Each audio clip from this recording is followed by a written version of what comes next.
Salatu wassalam ala Rasulillah Muhammad bin Abdullah wa ala alihi wa sahbihi wa wala wa ba'd. Saya cintai, saya muliakan segenap para alim ulama, para habaib, para kiai, para asatidz, para tokoh masyarakat, para aparat pemerintah, wabil khusus segenap panitia peringatan santunan anak yatim beserta milad yang kedua daripada Majelis Taklim Raudhatus Shalihin Riyadhus Shalihin, Masjid Riyadhus Shalihin, Habib Sahyan Al-Bukri beserta Habib Abdul Rahman Al-Indwan beserta seluruh para habaib yang lain, para alim ulama beserta seluruh hadirin hadirat, jamaah kaum muslimin muslimat, bapak-bapak, ibu-ibu, khususnya para pemuda-pemudi umat baginda Nabi besar Muhammad yang selalu dimuliakan oleh Allah Subhanahu wa taala. Saudara-saudara sekalian yang dimuliakan oleh Allah, kita duduk di ini majlis bersolawat kepada baginda Nabi besar Muhammad. Kita duduk di ini majlis, kita berkumpul bersama putra putri baginda Nabi besar Muhammad. Kenapa saya katakan kita duduk di sini berkumpul bersama putra putri Nabi Muhammad? Karena Rasulullah SAW abal yatama wal masakin. Inna Rasulullah abal yatama wal masakin. Nabi Muhammad SAW itu beliau adalah ayahnya, beliau itu adalah bapak daripada anak-anak yatim dan bapak daripada orang-orang miskin. Jadi anak-anak yatim itu adalah anak-anak Nabi Muhammad. Putra-putra yang yatim mereka adalah putra-putra Nabi Muhammad. Putri yang yatim mereka adalah putri-putri Nabi Muhammad. Kecintaan Rasulullah kepada anak-anak yatim begitu besar, begitu luar biasa, sampai-sampai man kafir yatim, barang siapa yang memelihara, menjaga orang yatim, Rasulullah menjamin maka orang tersebut akan terpelihara dari api neraka Allah. Engkau memberi makan anak-anak yatim sama seperti engkau memberi makan Rasulullah. Engkau menolong anak-anak yatim sama seperti engkau menolong Rasulullah. Engkau berkumpul bersama anak-anak yatim sama seperti engkau berkumpul bersama Rasulullah. Engkau memberi pakaian kepada anak-anak yatim sama seperti engkau memberi pakaian kepada Rasulullah. Sebab anak yatim adalah kelompok golongan yang sangat-sangat dicintai oleh baginda Nabi besar Muhammad. Sampai-sampai satu waktu dalam sebuah tarikh diceritakan, ketika itu Idul Fitri, Rasulullah SAW melihat ada seorang anak yang dimana anak tersebut dia sedang merenung, dia sedang sendiri, dia sedang bermuram, dia tidak tersenyum, tidak tertawa. Padahal Idul Fitri adalah hari yang bahagia. Teman-temannya yang lain berlari-lari, bermain-main, bergembira, berkumpul bersama keluarga. Tetapi anak ini dia seorang diri. Kemudian Rasulullah SAW memanggil anak tersebut. Kemarilah wahai anak. Tetapi anak tersebut tidak tahu kalau yang memanggilnya adalah Rasulullah. Datang anak kecil tersebut. Ketika anak kecil tersebut datang, Rasulullah berkata, kenapa engkau tidak seperti teman-temanmu yang lain? Teman-temanmu yang lain mereka bergembira, mereka berbahagia, mereka senang di hari yang mulia ini. Kenapa engkau bersedih? Kenapa engkau menangis? Kenapa engkau sendiri? Apa kata anak yatim tersebut? Sesungguhnya ayahku telah wafat mati syahid ikut perang bersama Rasulullah. ketika ayahku wafat, ayahku mati syahid, ibuku menjadi janda, kemudian ibuku menikah lagi dan menjual rumah, sehingga aku seorang diri tidak memiliki ayah dan tidak lagi memiliki ibu dan tidak memiliki siapapun. Bagaimana mungkin aku tidak bersedih di hari yang mulia ini, di saat teman-temanku berkumpul bersama ayahnya, ibunya, kakaknya, adiknya, keluarganya. Aku seorang diri melihat itu, melihat keadaan anak yatim tersebut. Rasulullah SAW langsung berkata kepadanya, wahai anak, apakah engkau mau Fatimah sebagai kakakmu? Apakah engkau mau Hasan dan Husain sebagai adik? Apakah engkau mau Khadijah sebagai ibu? Apakah engkau mau Muhammad bin Abdullah Rasulullah sebagai ayahmu? Apa jawab ayat itu tersebut? Siapa yang tidak mau? Tidak ada seorang ibu yang lebih mulia daripada Khadijah, ayah yang lebih mulia daripada Muhammad bin Abdullah Rasulullah, kakak yang lebih utama daripada Fatimah, adik-adik yang lebih mulia, lebih utama daripada Hasan dan Husain.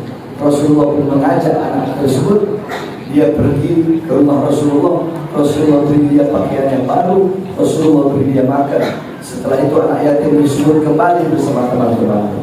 Kemudian teman-temannya bingung, yang tadinya ini anak kecil, dia ini anak yatim, dia seorang diri, dia bersedih, bermurah durja. Tiba-tiba wajahnya ceria, bahagia. Teman-temannya berkata, ada apa dengan engkau?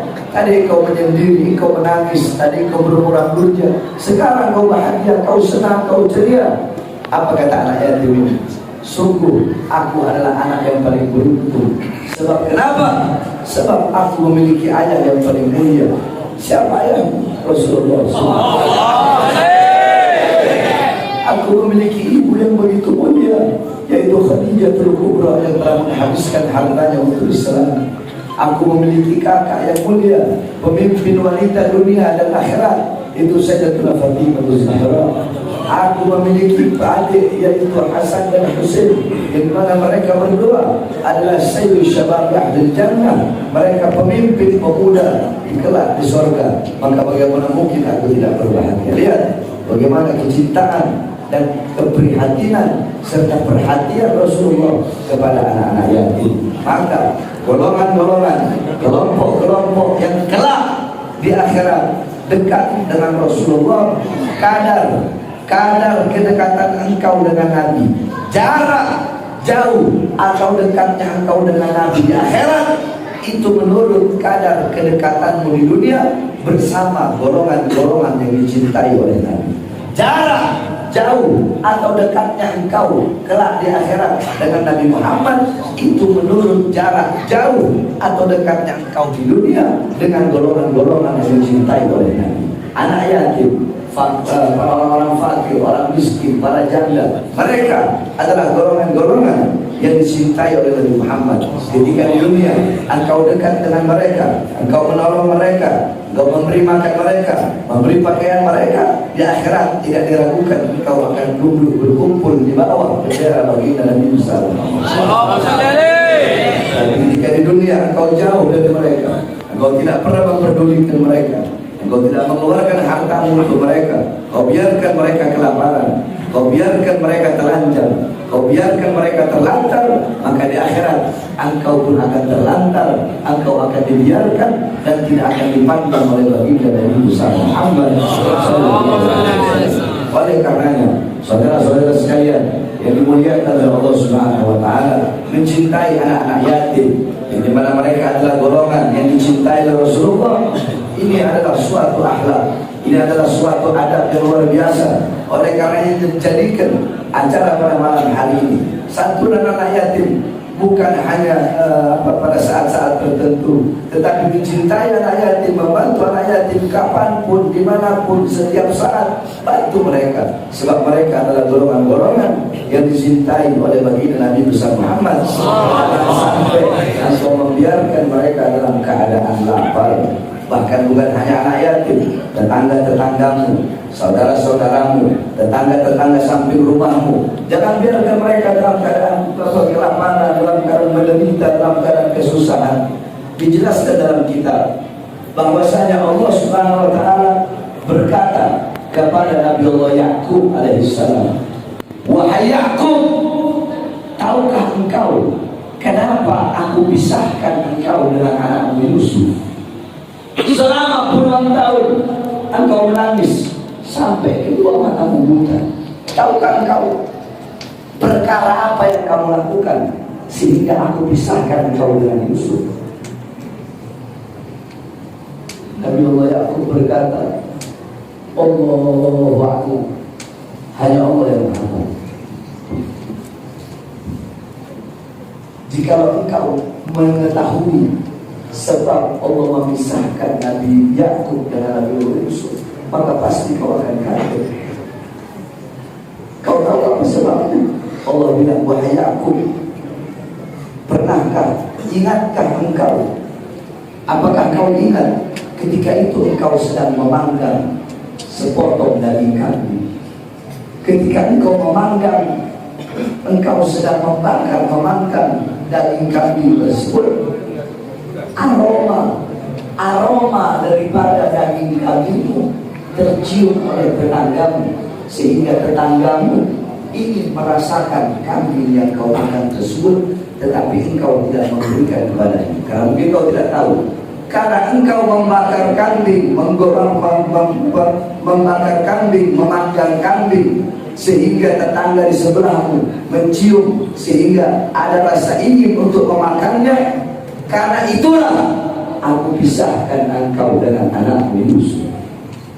Coba bayangkan, Nabi Allah Yakub Allah pisahkan dengan Nabi Allah Yusuf gara-gara Nabi Allah Yakub alaihissalam pernah memanggang daging kambing, tapi beliau tidak memberikan kepada tetangga. Oleh karenanya, yakni falyuhsin ila jarak, berbuat baiklah kepada tetangga-tetangga, pada yatim, kepada orang fakir miskin. Dalam suatu athar diceritakan bahwasanya di akhirat ada satu orang mau dimasukkan ke surga. Ketika dia mau dimasukkan ke surga, kata Allah, malaikat, jangan masukkan dia ke surga. Ya Allah, kenapa jangan masukkan dia ke surga? Dia banyak amal ibadahnya. Apa kata Allah? Dulu di dunia ketika aku lapar, dia biarkan aku kelaparan. Malaikat berkata, bagaimana mungkin kau lapar ya Allah? Kau tidak butuh makan, engkau Tuhan Maha Kuasa, tidak mungkin kau lapar. Apa kata Allah? Sesungguhnya aku selalu bersama orang-orang yang lapar. Aku bersama orang-orang yang lapar. Aku bersama orang-orang yang haus. Satu orang lagi, jangan masukkan dia ke surga. Dulu ketika aku tertindas, dia biarkan. Dulu ketika aku teraniaya, dia biarkan. Malaikat berkata, ya Allah, bagaimana mungkin kau tertindas? Bagaimana mungkin kau teraniaya ya Allah? Engkau Maha Kuasa, kekuasaanmu abadi selama-lamanya. Bagaimana mungkin ada yang bisa menindasmu? Apa kata Allah? Sesungguhnya aku selalu bersama orang-orang yang teraniaya. Aku selalu bersama orang-orang yang tertindas. Oleh karenanya, saudara-saudara sekalian yang dimuliakan oleh Allah Subhanahu wa taala, selalu peduli kepada sesama umat Islam, peduli kepada saudaramu, peduli kepada tetangga-tetanggamu, khususnya kepada para anak-anak yatim, para fuqara, para masakin, orang-orang fakir, orang-orang miskin. Keluarkan hartamu di jalan Allah, berikan kepada mereka. Kenapa? Tidak ada harta yang bisa menyelamatkan seseorang dalam kubur kecuali harta yang dikeluarkan di jalan Allah. Lihat bagaimana Nabi Muhammad SAW, beliau rela, beliau ridha berbuka puasa hanya dengan air putih, padahal beliau punya kurma. Tapi ketika ada seorang pengemis yang meminta kurma tersebut, beliau beri kurma tersebut dan beliau hanya berbuka puasa dengan air putih. Beliau tidak pernah memikirkan dirinya sendiri, tetapi beliau lebih mendahulukan orang lain, lebih memikirkan orang lain. Oh, ini orang sudah makan apa belum? Ini orang senang apa susah? Ini orang kaya atau miskin? Rasulullah SAW sampai-sampai Sayyidatuna Aisyah radhiyallahu anha Beliau ketika berdiri di atas kuburnya Rasulullah, beliau berkata, ya man lam yalbithal harir, ya man nauma ala firashal wathir.